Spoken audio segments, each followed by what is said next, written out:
Madame la représentante de l'AFAO au Maroc, honorable assistance, mesdames et messieurs, je voudrais tout d'abord vous remercier d'avoir répondu à notre invitation pour célébrer ensemble cette journée de la lutte contre la désertification.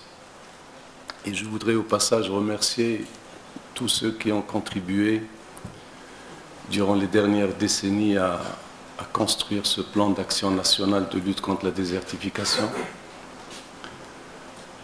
Depuis le début des années 90, avec toutes les actions, toutes les études, tous les schémas directeurs, tous les plans d'action qui ont été faits, et grâce à l'expertise, à l'expérience et à l'appui des différents départements ministériels, de tous les partenaires, de tous les instituts de recherche, de formation, ainsi que toute la société civile, où chacun a eu sa part de ce travail collectif et qui nous permet maintenant de disposer d'un plan d'action national qui subit de temps en temps des actualisations en tenant compte des données récentes, puisque dans ce domaine, la complexité est de mise, mais il y a un temps pour la réflexion et un temps pour l'action.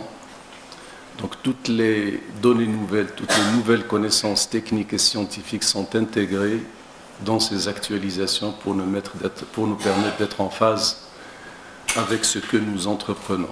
Et je remercie la FAO qui, très tôt, depuis les années 90, juste après le séminaire d'Ifrane et juste après le sommet de Rio de 92, a été un accompagnateur efficace, opérationnel et disponible pour la construction de ces plans directeurs, notamment le plan sur les bassins versants, sur la diversité biologique et sur les plans nationaux de reboisement. Donc à travers vous, Madame la représentante, j'adresse les remerciements à toute l'institution de la FAO, et qui était donc d'une efficacité qui nous permet de continuer de travailler aujourd'hui avec des méthodologies qui nous permettent de relever ces défis mondiaux. Je ne voudrais pas reprendre l'acte notarié de tous les déficits, de tous les gaps, de tous les grands défis qui sont cités dans tous les rapports et qui probablement tout à l'heure feront l'objet aussi d'un certain nombre de rappels pour étayer le débat qui va suivre sur la lutte contre la désertification.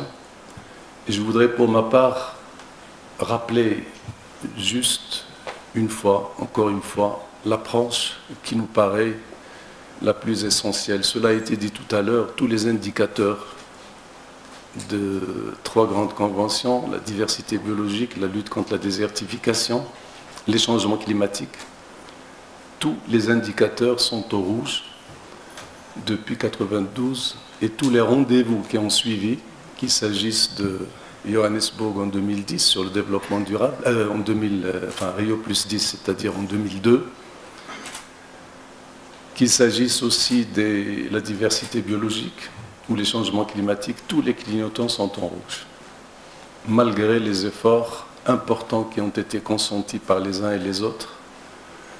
Il y a nécessairement une question d'approche, probablement de moyens, de mettre encore plus, mais il est nécessaire de reprendre cette approche, et je crois qu'il fait actuellement consensus et qui fait l'unanimité, puisque nous savons que toutes les conventions des Nations Unies ne peuvent pas, ne doivent pas être traitées séparément. On ne peut pas parler de lutte contre la désertification sans parler de changement climatique.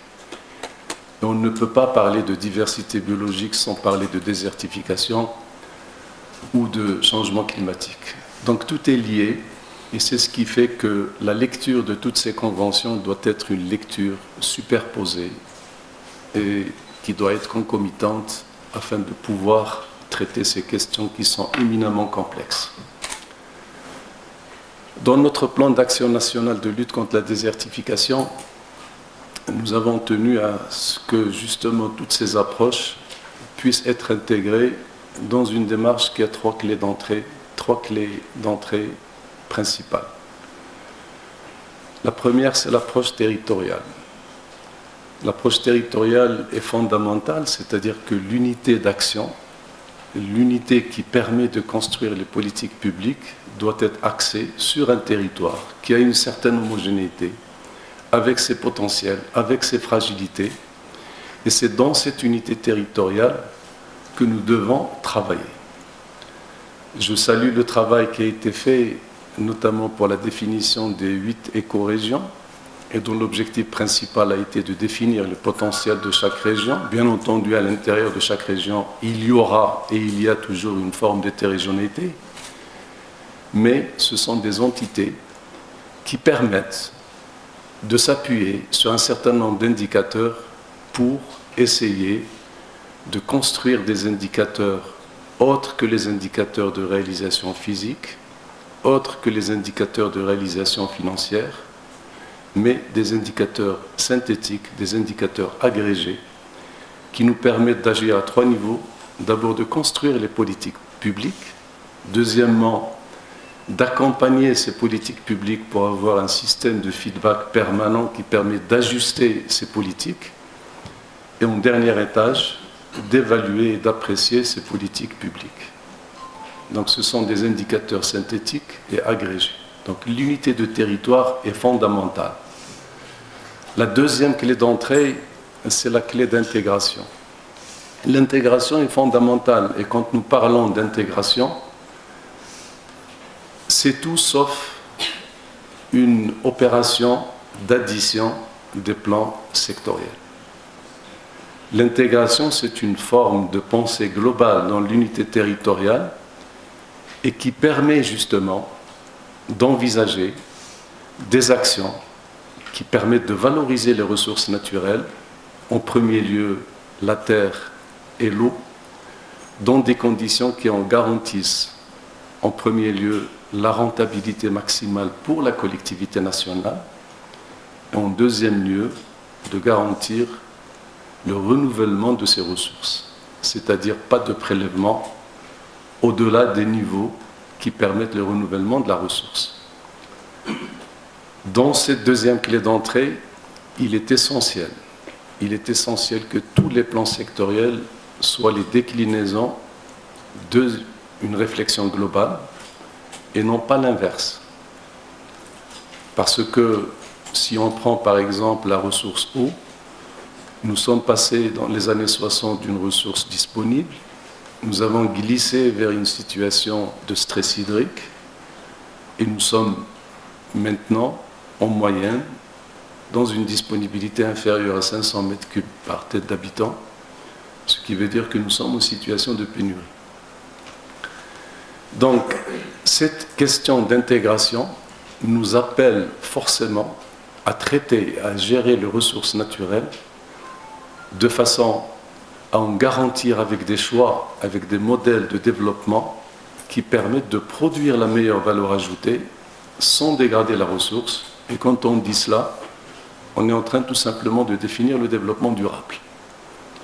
C'est-à-dire de ne pas se soumettre et de ne pas être attiré par une rentabilité financière ou économique, mais d'être attiré par une rentabilité globale, une rentabilité écologique, qui permet de générer la croissance, de préserver la ressource et les équilibres naturels, et en troisième lieu, l'accessibilité des ressources, des biens et des services. Donc c'est ça le développement durable, et cette deuxième clé d'entrée est importante. La troisième clé d'entrée qui nous paraît être d'une très grande importance, c'est la question du risque, d'abord de la connaissance du risque, la définition du risque, de la gestion du risque, et en même temps de la mise en place des plans d'adaptation.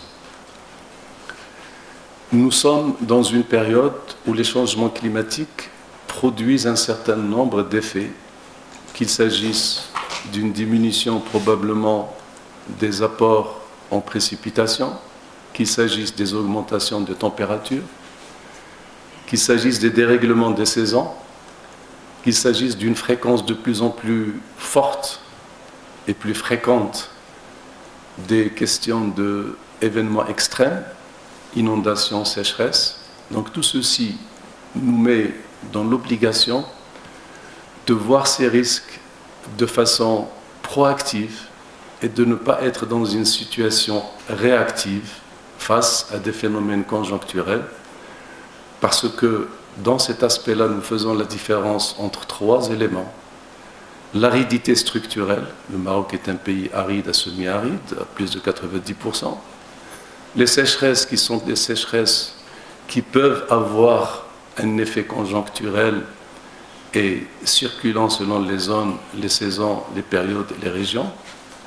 Et puis la désertification qui, elle, est une tendance lourde qui va au-delà de le simple aspect de l'ensablement, c'est-à-dire tout ce qui concerne le dérèglement d'une façon générale des écosystèmes naturels.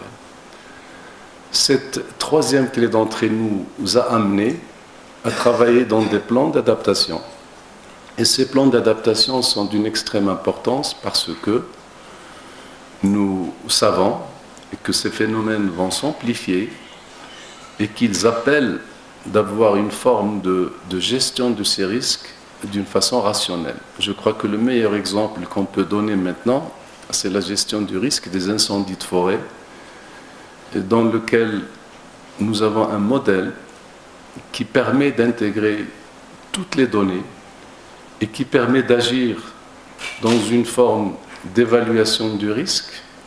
C'est ce que nous faisons entre le mois de mai et le mois d'octobre, avec pratiquement un coefficient de risque 2 fois par jour sur cette période et qui le permet sur chaque kilomètre carré du territoire national. Le système donc est généralisé à tout le territoire et qui permet à travers cette évaluation de risque 2 fois par jour de donner le procédurier pour être proactif. En d'autres termes, lorsque nous avons une zone X d'1 kilomètre carré située dans une zone dans laquelle le risque est maximal, nous devons faire des prépositionnements de toute notre méthodologie de lutte de telle façon à ce qu'on soit réactif dans une question de temps réduit au maximum, parce que la question de temps est fondamentale dans ce genre de situation et de défi d'incendie de forêt. Et je pense que c'est un exemple de plan d'adaptation que nous sommes d'ailleurs en train de compléter pour essayer de lui donner une forme encore plus élaborée qui permet de calculer l'évaluation, ou plutôt l'évolution du feu de forêt avant qu'il n'éclate en fonction d'un certain nombre de données. Et ceci fait partie des plans d'adaptation. Il doit concerner la santé des forêts, il doit concerner tout ce qui concerne les événements extrêmes. Et je pense que les plans d'adaptation doivent se situer dans cette clé d'entrée qui nous paraît être essentielle. Je voudrais conclure par dire que le développement durable se conçoit dans le temps long. Nous avons la Constitution de 2011 qui a donné une forme élaborée de cette définition du développement durable et qui permet de dire dans un des articles de la Constitution et d'affirmer le droit des populations actuelles à disposer de ressources naturelles et de préserver le droit des populations futures à disposer d'une planète vivante et renouvelable. Donc c'est cet arbitrage entre la pression du présent et la nécessité d'un futur que nous souhaitons, que nous devons souhaiter, qui nous permet de situer notre action et notre travail. Le développement durable est une forme de gestion du temps long et qui transcende tous les autres temps, le temps économique, le temps électoral. Le temps écologique est un temps fondamentalement lent et pour lequel nous devons nous mobiliser pour travailler sur ce registre, en mettant sur le registre de la complexité. Le temps est révolu d'une vision linéaire du développement avec une sectorialisation, parce que la logique de la sectorialisation, quand il y a exiguïté des ressources, est une logique qui est périmée. Les arbitrages de départ doivent se faire dans une forme de vision globale, donc gestion du temps lent, gestion du global et en dernier lieu, gestion de la complexité. Nous savons que les choses sont extrêmement complexes et on ne gère pas les choses par addition, mais on les gère par une forme d'interaction, y compris les écosystèmes naturels qui ne sont pas une addition d'éléments, la roche, le végétal, la terre, le climat, l'homme. C'est une forme d'interaction permanente entre tous ces facteurs qui nous permet de nous situer dans une forme de résilience que nous sommes appelés à préserver pour les générations futures. Je vous remercie.